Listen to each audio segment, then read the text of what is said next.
नमस्कार मित्रांनो, आज 7 सप्टेंबर 2024 आणि 2024चा सगळ्यात भयंकर व्हायरस सोयाबीन पिकावरचा मी तुम्हाला दाखवणार आहे।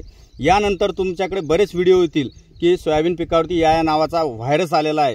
त्याचा म्हणजे व्हायरस कुठला आहे ते मला माहित नाही, परंतु जो तुम्ही या अगोदर येलो मोजाक असेल किंवा ग्रीन मोजाक असेल, हे व्हायरसचे नाव किंवा याचा जो इफेक्ट आहे तो आपण सरासरी फुले संगम, फुले किमया या व्हेरायटीवरती जास्त प्रमाणात आपल्याला पाहायला मिळाला। परंतु हा जो व्हायरस आहे हा प्रत्येक व्हेरायटीवरती, प्रत्येक सोयाबीनच्या जातीवरती सारख्या प्रमाणात अटॅक करताना आपल्याला दिसत आहे आणि शेतकऱ्याचं 50% जास्त नुकसान होण्याची शक्यता असल्यामुळे आता या झाडावर 2 दिवसापूर्वी झालेला व्हायरसचा अटॅक आता या झाडाच्या शेंगा पूर्ण भरणं बाकी आहे। त्यामुळे किती मोठं नुकसान या व्हायरसमुळे शेतकऱ्यांचं होऊ शकतं। मित्रांनो, याला पर्याय मला नाही वाटत यावरती कुठलाही औषधाने याला कंट्रोल करता येईल, परंतु शेतकऱ्याचे जे काही आर्थिक नुकसान यानंतर होणार आहे फवारणीतून असेल, त्यासाठी काहीतरी जागृती म्हणून हा व्हिडिओ मी तुमच्यासमोर मांडण्याचा प्रयत्न केलेला आहे किंवा काही थोडीशी माहिती मला जी काही वाटते ती आपल्या सर्वांसमोर शेअर करण्याचा प्रयत्न या व्हिडिओमध्ये असणार आहे। तर बघू शकताय संपूर्ण प्लॉट हा 4 दिवसामध्ये इफेक्टेड झालेला आहे आणि सोयाबीन उत्पादक शेतकऱ्यांना पुन्हा एकदा नवीन रोगाचं एक सावट या ठिकाणी आपल्याला पाहायला मिळत आहे। जसा ही इकडला संपूर्ण प्लॉट तुम्ही पाहू शकता कशा पद्धतीने हे सोयाबीन पीक जे आहे ते निस्तनाभूत होण्याच्या मार्गावर आहे आणि याला मी कुठलंही फवारणी व्यवस्थापन आता यानंतर करणार नाही, कारण यावर होणारा खर्च जो आहे त्यामुळे कुठलाही विशेष फायदा या सोयाबीन पिकाला होईल किंवा या रोगावर, या व्हायरसवर होईल असं मला तरी वाटत नाही। आज पाऊस रात्रीला खूप झाल्यामुळे इकडे दाखवा, माझ्याकडे आणा मागे करा, खूप पाऊस झाल्यामुळे आतमध्ये आपल्याला खूप काही जास्त जाता येणार नाही, परंतु हे सोयाबीन पीक जे आहे अगदी 3-4 क्विंटलच्या वरती ॲव्हरेज देईल अशी काही शक्यता मला वाटत नाही। जे सोयाबीन 12-14 क्विंटलपर्यंत मिळालं असतं त्या 3 ते 4 क्विंटल होईल अशी शक्यता या रोगाच्या प्रादुर्भावातून या ठिकाणी वाटत आहे।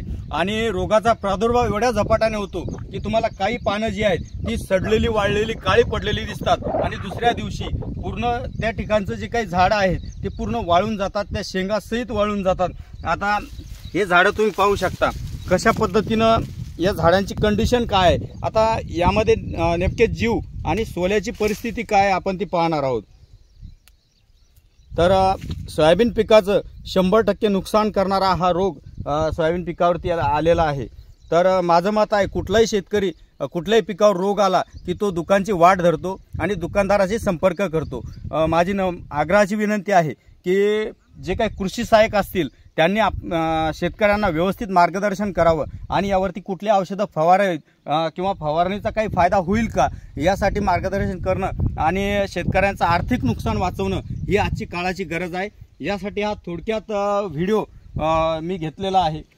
तुम्हाला काय वाटतं आणि या सोयाबीनवरती, या रोगावरती कुठला काही पर्याय आहे का ते सांगा कमेंट करून, आणि कृपया करून तुम्ही सुद्धा काही व्हिडिओ बनवा।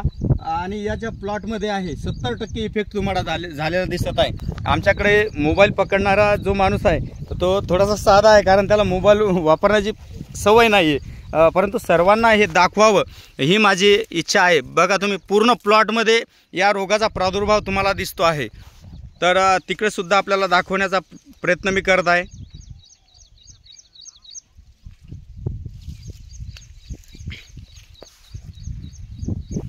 मित्रांनो, ह्या अशा पद्धतीनं पानं काळी पडत आहेत आणि बऱ्याच काही मंडळींचं मत आहे की व्हाईट फ्लायमध्ये याचा प्रसार होतो। तर व्हाईट फ्लाय जी आहे ती 100% नियंत्रणात येणं हे अवघड आहे। प्रत्येक शेतकऱ्याला, जो शेतकरी आहे त्याला माहीत आहे की पांढरी माशी ही संपूर्णतः कंट्रोल होत नाही आणि सोयाबीन पिकावर तिची जी काही चेन आहे किंवा जे काही जीवनचक्र आहे ते मोठ्या प्रमाणावर चालतं।